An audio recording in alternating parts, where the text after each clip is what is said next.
예, 여러분 반갑습니다. 방금 소개받은 대구광역시 시정혁신단장 정장수입니다. 반갑습니다. 제가 오늘 여러분께 말씀드리고자 하는 것은 저희 대구시가 그동안 추진해온 공공부문 혁신의 과정과 경험을 여러분께 공유드리고자 합니다. 왜 대구시가 민선 8기 출범과 동시에 혁신에 착수했고 또 어떤 방향으로 어떤 과정으로 혁신을 추진해 왔는지 그 과정과 경험을 여러분과 함께 공유함으로써 앞으로 광주시가 또 우리 강기정 시장님께서 추진하고자 하시는 공공부문 혁신에 조금이라도 도움이 되고 또 보탬이 되기를 바랍니다. 진행할 순서는 첫째, 왜 혁신인가? 두 번째, 대구시 공공기관 혁신의 추진 배경과 추진 방향, 또 세부 추진 과정, 그리고 마지막으로 각 공공기관별 출범 과정에 대해서 간략하게 말씀을 드리겠습니다. 첫 번째, 왜 혁신인가 하는 부분입니다. 우리는 보통 개혁이라는 용어와 혁신이라는 용어를 비슷한 목적으로 혼용해서 쓰고 있습니다. 실제 사전적인 의미로도 개혁과 혁신은 커다란 의미의 차이가 없는 것으로 제가 알고 있습니다. 저희가 지난 지방선거가 끝나고 6월 7일 날 인수위가 출범했을 때 저희 TF팀의 명칭도 당초에는 시정개혁 TF였습니다. 그런데 그때 우리 홍준표 시장께서 그 당시 당선인께서 왜 명칭이 개혁이냐 라는 말씀을 하시면서 저한테 개혁이라는 것은 외부적인 힘에 의해서 제3자의 힘으로 우리 내부의 문제를 수술하는 것이다. 그것은 수동적인 이노베이션이다. 우리한테 필요한 것은 우리 스스로 우리 내부의 문제를 찾고 우리 내부의 문제를 풀어내고 그것을 추진하는 것이다. 그것은 혁신이고 그것이 능동적 이노베이션이다. 바로 그 자리에서 저희 팀 명칭이 시정혁신 TF로 바뀌었습니다. 그리고 제일 먼저 착수한 일이 그렇다면 우리 내부의 문제, 대구시의 문제는 과연 무엇인가를 찾는가 하는 데서부터 대구시의 혁신이 시작했습니다.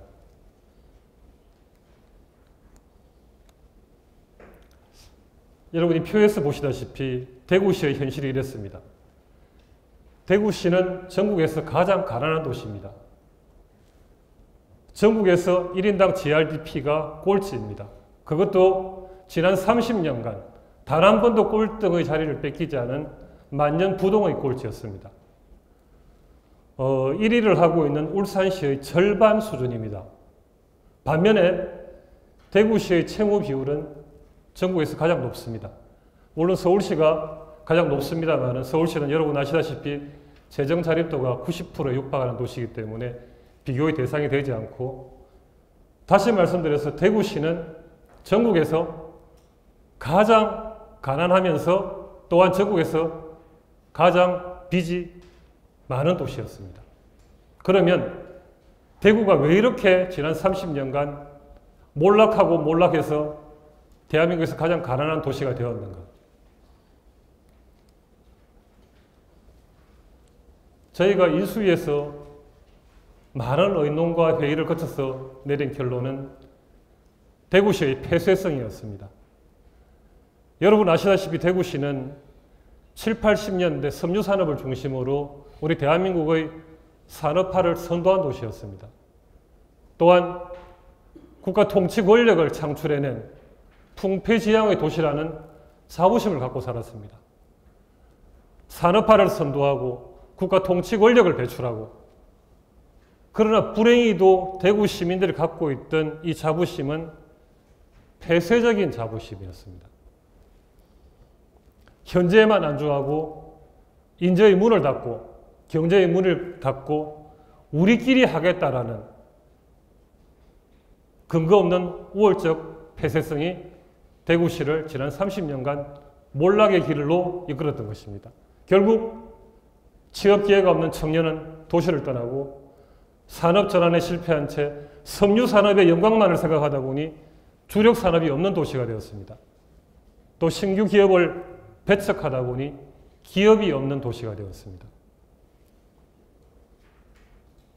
여러분들, 가마솥안의 개구리라고 아시죠? 물이 서서히 끓어오르니까 처음엔 따뜻하지만은 시간이 흐르면 내가 이 끓는 물에 죽을 줄도 모르는 개구리처럼 대구시는 그렇게 과거의 영광에 안주한 채 서서히 몰락해 가고 있었습니다. 그러면 왜 대구는 이렇게 폐쇄적인 도시가 되었는가? 그 기저에는 기득권 카르텔이 있었습니다. 대구는 특정 명문고 출신들이 대구시의 지방 권력, 산업, 경제, 금융, 문화, 대구시의 모든 것을 독점하고 있습니다.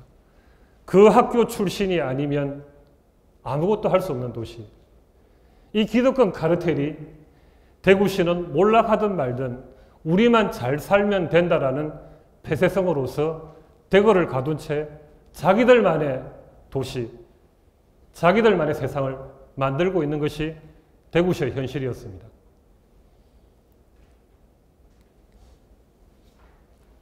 저희는 인수위에서 그러면 이 문제들을 어떻게 혁신하고 대구시를 미래를 향해 나아갈 수 있겠느냐. 저희가 내린 결론, 핵심 과제는 두 가지였습니다. 첫 번째는 공공 부문의 대혁신입니다. 두 번째는 대구 미래 50년을 이끌어갈 신성장 동력 산업을 발굴하는 것이었습니다. 왜 공공 부문의 혁신이 필요하냐? 지난 30년간 대구시를 몰락시킨 그 폐해의 중심에 있는 것은 구조적 폐해와 관행적 폐해가 있었습니다. 관행적 폐해라는 것은 내가 잘못된 줄 알면서도 오랜 세월 동안 익숙하다 보니 그것을 고치려는 생각조차 하지 않는 것입니다. 구조적 폐해는 아무리 고치려고 해도 이 구조의 틀을 깨지 않고서는 현상적으로 나타나는 잘못을 고칠 방법이 없는 문제들이었습니다. 이 구조적 폐해의 핵심에 공공부문, 공공기관이 있었습니다. 그래서 저희는 인수위 때부터 공공기관 혁신을 최우선 시정 과제로 삼았습니다.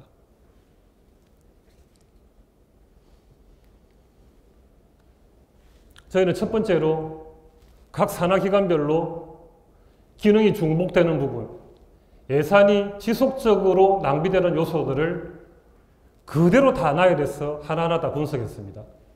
그리고 각 분야별로, 각 기관별로 유사 업무, 중복 업무를 또 다 나열했습니다. 그것들을 전부 매트릭스로 흐트려 놓고 원점에서 다시 살폈습니다. 방향은 두 가지였습니다. 행정의 책임성을 어떻게 올릴 것인가, 예산의 효율성을 어떻게 올릴 것인가. 이 두 가지가 우리가 혁신하고자 하는 방향이라는 결론에 도달했습니다. 개선 방향은 유사 업무를 통합해서 하나의 컨트롤 타워를 구축하는 것이었고, 또 한 가지는 대시민 서비스질을 향상시키고 경영의 효율성을 제고해야 한다는 것이었습니다. 이런 방향에 따라서 저희는 공공부문의 책임성과 효율성을 확보하기 위한 실천 과제를 도출해냈습니다. 첫 번째, 책임성 강화를 위해서 저희는 우선적으로 단체장과 기관장의 임기를 일치시키는 제도를 마련했습니다. 지금도 중앙부처에서도 여전히 정권이 바뀔 때마다 발생하는 문제, 소위 말하는 알박기 인사, 단체장이 대통령이 바뀌어도 산하기관장이 본인의 임기를 고집하면서 자리를 지키고 있습니다. 국정 철학과 기관의 운영 철학이 다릅니다. 당연히 엇박자가 날 수밖에 없고, 그럼에도 불구하고 현재의 제도가 이런 임기 불일치의 문제를 전혀 해결하지 못하고 있었기 때문에 저희는 이것을 조례로서 산하기관장과 시장의 임기를 일치시켰습니다. 두 번째, 임원들의 기관장의 연봉에 상한제를 도입했습니다. 연봉이라는 것은 적어도 공공 부분에서 연봉이라는 것은 시민들이 공감할 수 있어야 하는 수준입니다. 공공기관 기관장이 임원이 연봉 2억 3억을 받는다는 것을 어느 시민이 공감하겠습니까? 저희는 타 지자체를 다 살펴보고 내린 결론이 아예 1억 2천만 원으로 공공기관의 임원과 기관장의 연봉을 상한제를 제도적으로 확립했습니다. 두 번째, 효율성 강화의 측면입니다. 공공기관, 저희 대구시가 그 당시에 18개의 산하기관이 있었습니다. 이 공공기관을 어떻게 구조혁신할 것인가? 저희는 인수위 6월 7일 날 출범해서 6월 29일 날 인수위 결과를 발표할 때까지 약 22일 동안 치열한 토론 끝에 18개의 산하기관을 11개로 줄이겠다라는 발표를 6월 29일 날 했습니다. 여러분 아시다시피 1991년 지방자치제도가 부활된 이래 역대 모든 정부들이 작은 정부를 지향했지만은 지방정부는 점점 비대해져 왔습니다. 최근 10년을 보면은 각 지방정부 산하기관 수는 양적으로 1.5배, 예산으로 2.5배 증가했습니다. 그럼 과연 그동안에 우리 기존의 행정조직이 소화할 수 없는 대국민, 대시민 서비스가 그만큼 증가했느냐? 그렇지는 않습니다. 솔직히 말씀드리면 여러분도 인정하시겠지만은 선거가 끝날 때마다 선거 공신을 위한 위인설관의 기관 설립들이 난무했고 이런 형태들이 결국은 지방정부의 비대화를 초래한 측면이 상당 부분 있습니다. 우리는 이런 부분에 대해서 과감하게 산하기관의 수를 절반 수준으로 줄이기로 했습니다.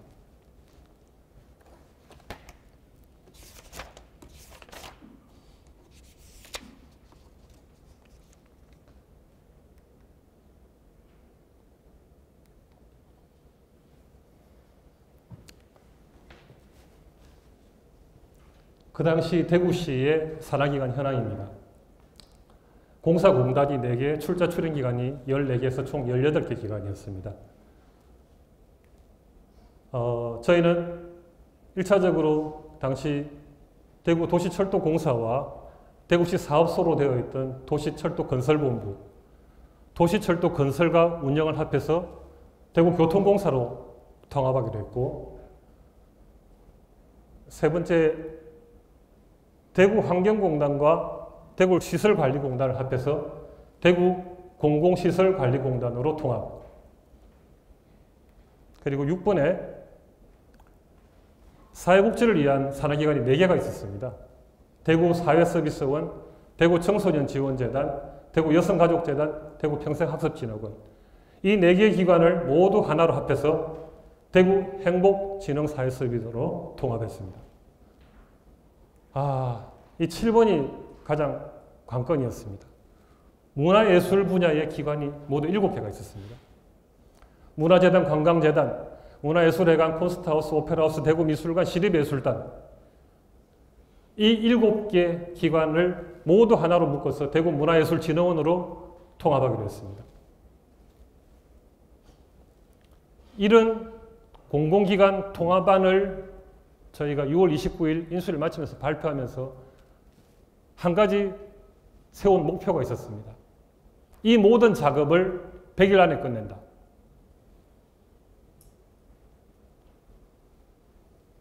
여러분도 다른 꼭 공공 부분 아닌 곳에서 경험하셨겠지만은 혁신의 동력이라는 것은 시간이 갈수록 동력이 떨어지게 마련입니다.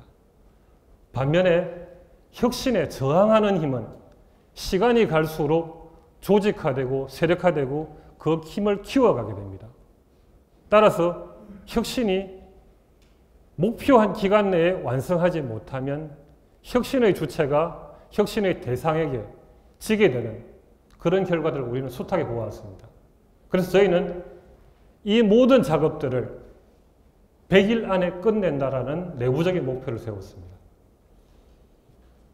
당시에 저희 홍준표 시장님이 저한테 늘 그런 말씀을 참 많이 하셨습니다.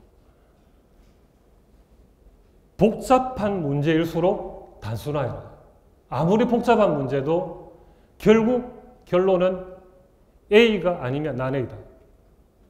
문제는 우리가 어떤 선택을 하는가가 아니고 그 선택을 어떻게 추진해서 어떤 결과를 얻는가에 있다.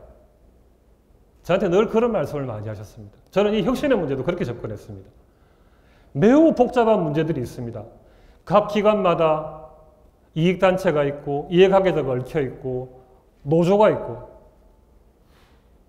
그 모든 복잡성을 다 가지고 나면은 1년이 아니라 5년, 10년이 가도 해결하지 못할 이 문제들을 저는 100일이라는 목표를 세웠습니다. 추진 과정입니다. 7월 1일 민선 8기가 출범하고 저희가 7월 1일 날 제가 팀원 5명과 함께 시정혁신단을 출범했습니다. 여러분 아시다시피 제도를 개선하기 위해서 제일 먼저 해야 될 일은 법을 바꾸는 것입니다. 조례를 개정하는 것입니다. 제가 그날부터 의회에 가서 살았습니다. 의장단을 설득하고 운영위원장, 각 상임위원장, 의원 한 분 한 분을 설득했습니다. 왜 우리가 대구시가 혁신해야 하는가? 왜 이 작업이 급한 일인가? 그래서 제가 8월 달까지는 의회에서 조례를 통과시켜 주셔야 된다고 했습니다. 근데 그때 우리 의회에서 말씀이 8월 달은 지금까지 의회를 연 적이 없다. 8월은 휴가철이고 을지훈련이 있고 8월은 절대 회기를 열 수 없다. 저는 9월은 안 된다. 9월은 늦다. 정말 그렇게 며칠을 의장단과 거의 뭐 밤을 새워 줄다리기를 했습니다. 근데 그때 참 저희 대구시 의회 의장님께서 그러면 차라리 7월 달에 하자. 저는 당연히 좋습니다 했어요. 문제가 있는 게 7월 달에 처리하려고 보니까 여러분 아시다시피 조례를 개정하려면 입법 예고를 해야 하는데 입법 예고를 할 시간이 없는 겁니다. 그러면 어떻게 하느냐? 의원 발의는 입법 예고가 필요 없다. 의회가 도와주셨습니다. 그러면 의원 발의를 하겠다. 7월 11일 날 의회에 조례안을 보고하고 13일 날 이 모든 통합에 관련된 개정안이 조례가 발의가 됐습니다. 그리고 9일 만에 7월 22일 날 산하기관 통합을 위한 7건의 조례안이 모두 의회를 통과했습니다. 물론 이 과정에 수많은 일들이 있었습니다. 의원들을 설득하고 나면 그날 제 앞에서 동의하고 찬성해 주신 분이 다음날 돌아가면 반대 입장이 되어 있습니다. 지역사회에서 이런 사람 저런 사람이 부탁하고 이익단체가 와서 반협박성으로 의원님들을 괴롭히고 하니까 하룻밤 자고 나면 찬성이 반대로 바뀌어 있고 하루하루 그런 시간들이었습니다. 어떤 의원님들은 언론 인터뷰를 하면서 그러시더라고요. 의회의 역할은 견제와 감시에 있다. 그래서 제가 그랬습니다. 대구시 의회가 구성이 국민의힘이 31명입니다. 민주당 비례대표가 한 분 계십니다. 의회의 견제와 감시 기능은 정책을 집행하는 단계에서 우리가 잘못하면 견제하시고 감시하시라. 그런데 정책을 수립하는 과정에서 발목을 잡겠다라면 야당으로 가시라. 아니면 무소속을 하시라. 왜 의원님이 정당 정치를 합니까? 우리나라는 의회 정치인 동시에 정당 정치지 않습니까? 우리가 왜 대통령 선거에 각 정당이 목숨을 걸고 합니까? 정권을 잡아야 그 정당이 지향하는 정강 정책과 정책을 실현할 텐데 그걸 위해서 대통령 선거에 각 정당이 목숨을 걸고 또 되고 나면 어느 여당 의원이 대통령의 정책에 대해서 발목을 잡습니까? 저는 그렇게 의원 한 분 한 분을 설득했습니다. 그렇게 해서 저희들은 7월 22일 날 7건의 조례안을 모두 의회 통과시키고 7월 29일 날 조례를 공포할 수 있었습니다.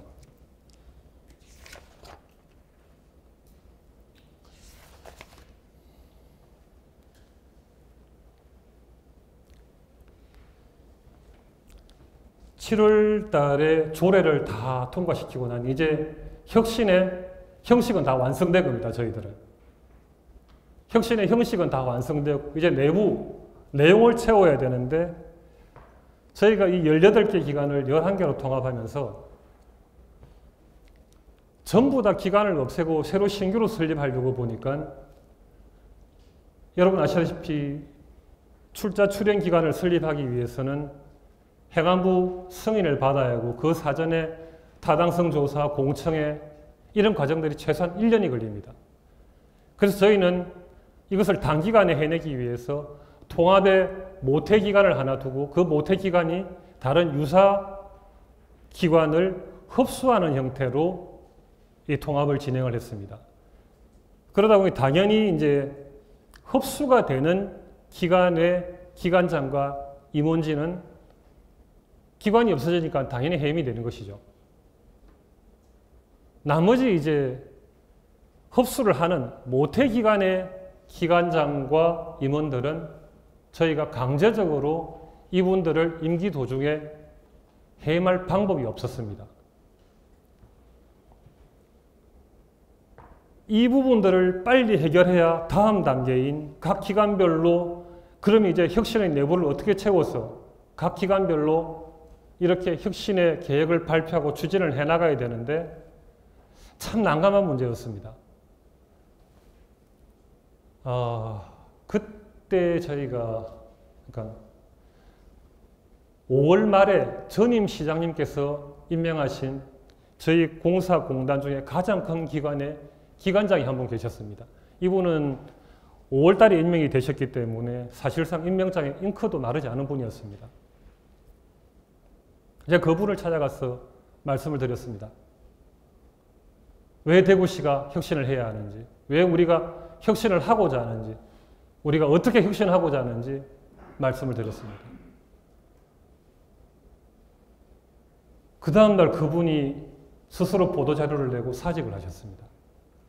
대구시가 가고자 하는 혁신을 위해서 내려놓겠다. 내가 혁신의 발판이 되겠다. 그분이 스스로 사임하신 이후에 나머지 공공기관장님들은 한 달 안에 모두 스스로 사직하셨습니다. 임원들도 마찬가지였습니다. 총 25분 이상이 스스로 용퇴를 하셨습니다. 저는 그런 생각을 했습니다. 혁신이라는 것은 주체가 있고 대상이 있습니다. 우리가 혁신의 주체가 될 수도 있고 혁신의 대상이 될 수도 있습니다. 그러나 어떤 생각을 하고 어떤 결정을 내리는가에 따라서 혁신의 대상이 혁신의 주체가 될 수도 있고 또 주체가 거꾸로 대상이 될 수도 있었습니다.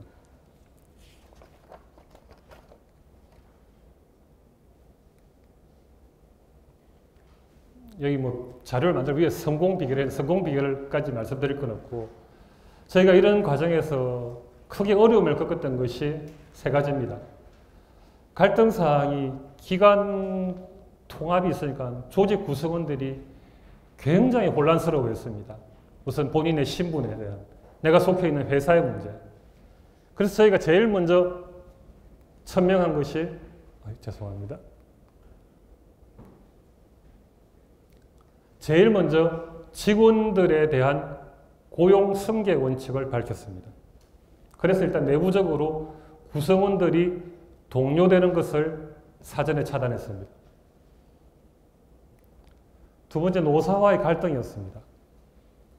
앞서 말씀드린 예 중에 하나가 저희가 환경공단과 시설관리공단을 합해서 공공시설관리공단으로 통합했는데 여기에 노조가 3개 있었습니다.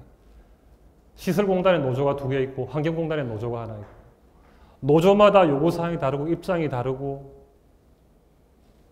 바로 노사정 협의체를 구성했습니다.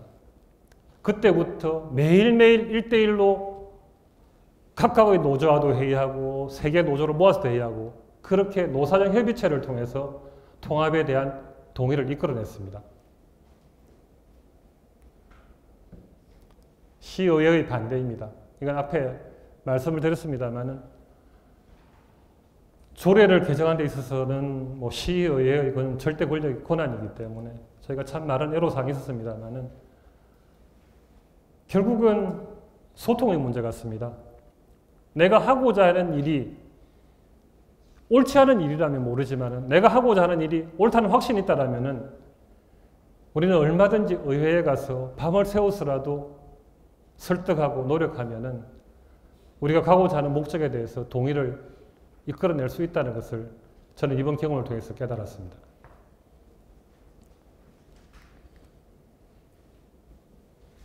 결국 이런 공공혁신을 통해서 저희가 얻은 것은 첫 번째는 책임성 강화입니다. 알박기 인사를 차단했고 방만 경영을 방지했습니다. 저희는 아까 말씀드린 것처럼 그렇게 모든 산하기관의 기관장과 임원을 완전히 비워낸 뒤에 새롭게 기관장과 임원을 공개 채용을 통해서 모두 다 충원했습니다. 그 과정은 그야말로 투명하게 했고 저희들의 판단 요소는 능력과 혁신 의지 단 두 가지였습니다. 운영의 효율화입니다. 단순히 숫자적으로는 연간 238억 원의 비용을 절감할 수 있었고 고용인원도 260명 이상 감축할 수 있었습니다. 공공서비스 질의 개선입니다. 시민의 입장에서 보면 어느 기관이 무엇을 하는지 모르지만 크게 통합해 놓고 보니 시민들이 볼 때도 이 기관은 무슨 일, 이 기관은 무슨 일이 명확하게 구분이 되었습니다. 또 한 가지 앞서 말씀드린 것처럼 저희가 복지 관련 출연기관 4개를 통합했습니다. 청년, 여성, 평생학습, 사회서비스. 이 4개를 통합함으로써 전 세대에 걸쳐서 연령에 걸쳐서 성별에 걸쳐서 분산되어 있던 복지 기능을 하나로 묶어 놓으니 이제 시민들은 복지에 대한 부분은 무조건 대구 행복진흥원으로 가면 되는 겁니다. 그것이 바로 통합 원스톱 서비스를 통한 공공서비스 질의 개선이었습니다.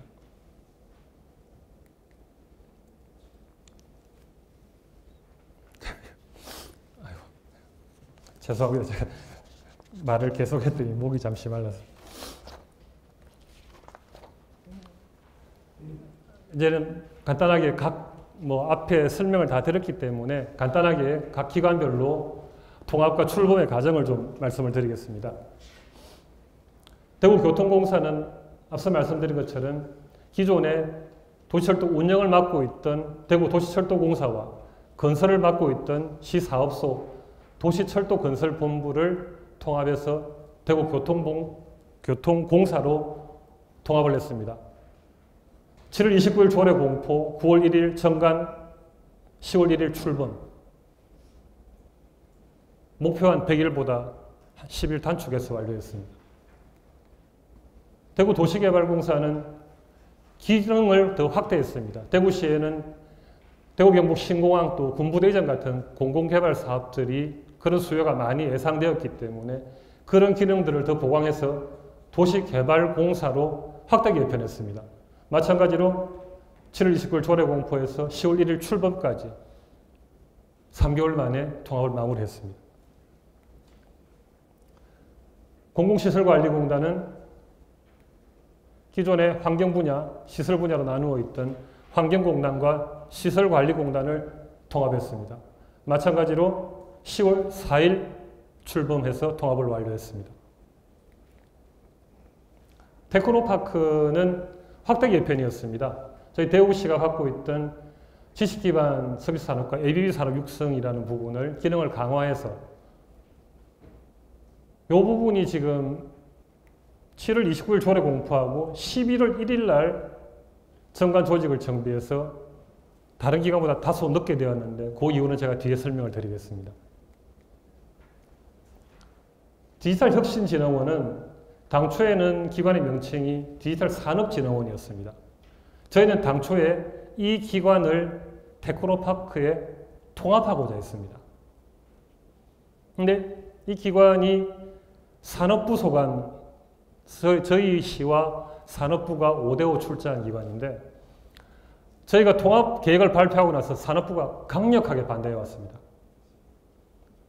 우리가 출자한 기관이다. 절대 통합은 안 된다. 그렇게 해서 산업부 국장, 과장이 저한테 내려오고 했습니다. 그때 제가 산업부에 요구한 사항이 그거였습니다. 좋다. 기간을 존속시킨다. 조건이 있다. 2030년까지 향후 8년간 대구시에 산업부 사업 3조 원을 갖고 와라. 제가 3조 원의 산업부 사업을 요구를 했습니다. 산업부에서 이틀 뒤에 2조 2천억을 2030년까지 대구시에 투자하겠다는 공문을 보내왔습니다. 그 공문을 받고 제가 공문도 안 된다. 장관이나 차관이 내려와서 우리 시장님하고 MOU를 체결하라. 2조 2천억 투자를 약속해라. 그래서 8월 31일 날 박윤규 과기부 2차관이 와서 저희 시장님하고 2조 2천억에 대한 협약서를 체결을 했습니다. 그래서 이 디지털혁신진흥원이 당초에는 통합의 대상에서 존속을 할 수 있게 되었습니다. 이 과정에서 시간이 걸리면서 앞서 말씀드린 것처럼 테크노파크 통합 출범이 당초 계획보다 한 달 늦어지게 된 것입니다.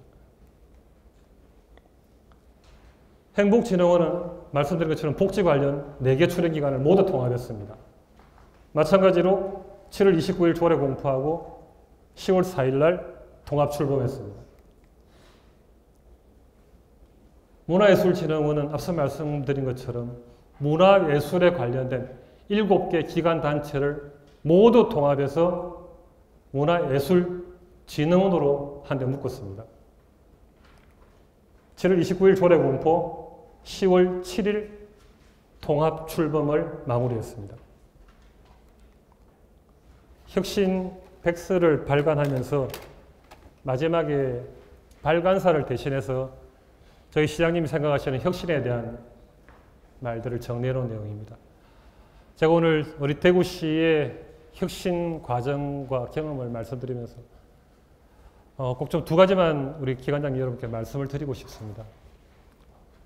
저희가 지난 6개월 동안 혁신을 추진하면서 느낀 점은 첫째, 무엇을 생각하는가가 중요한 것이 아니라 어떻게 행동하고 어떻게 언제 행동하는가가 더 중요하다는 것이었습니다. 2번째, 앞서 말씀드린 것처럼 우리는 누구나 다 혁신의 대상이 될 수도 있고 혁신의 주체가 될 수도 있습니다. 저 역시 저희 팀원들한테 늘 얘기했습니다. 내가 지금 이 혁신을 마무리하고 돌아서는 순간 내가 대구시의 혁신의 대상이 되어 있을 수 있다. 그리고 팀원들한테 늘 얘기했습니다. 돌아서면 내가 어제 해놓았던 혁신의 결과물이 혁신의 대상이 된다. 하룻밤 자고 나면 아웃 오브 데이트가 된다. 그런 심정으로 혁신을 추진해왔고 지금도 저희 대구시는 혁신의 길 위에 서 있습니다. 지금까지 말씀드린 것이 어떤 구조적 폐해에 대한 혁신이었다면 관행적 폐해에 대한 혁신은 지금도 계속되고 있습니다. 그것은 구조적 폐해에 대한 문제보다 훨씬 어렵고 고질적이고 뿌리 깊은 것입니다.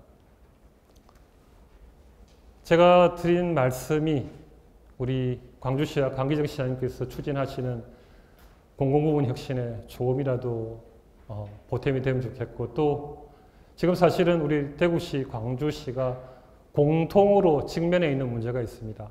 광주는 광주군공항 이전이 있고 저희는 대구, 경북, 신공항이 있습니다. 이 2개의 특별법이 국방위와 국토위인데 양 지역의 모든 영향을 좀 결집해서 2월 임시국회는 2개의 특별법이 꼭 좀 통과되었으면 하는 바람이 있고 또 더 나아가서는 달빛 고속철도도 우리 광주와 대구가 반드시 해내야 될 일입니다. 여러분 다 아시다시피 비수도권에서는 타당성 조사하면은 경제성 조사에서 BC가 1이 넘는 사업이 나올 수가 없습니다. AHP 평가를 해도 0.5가 안 넘죠. 결국 우리 광주와 대구시가 지역 역량을 모아서 에타 면제라는 정책적 결정도 이끌어내야 합니다. 저는 광주와 대구가 양축이 되어서 이 진정한 지방 시대를 선도하는 그런 2 도시가 되기를 간절히 바라면서 발표를 마치겠습니다. 고맙습니다.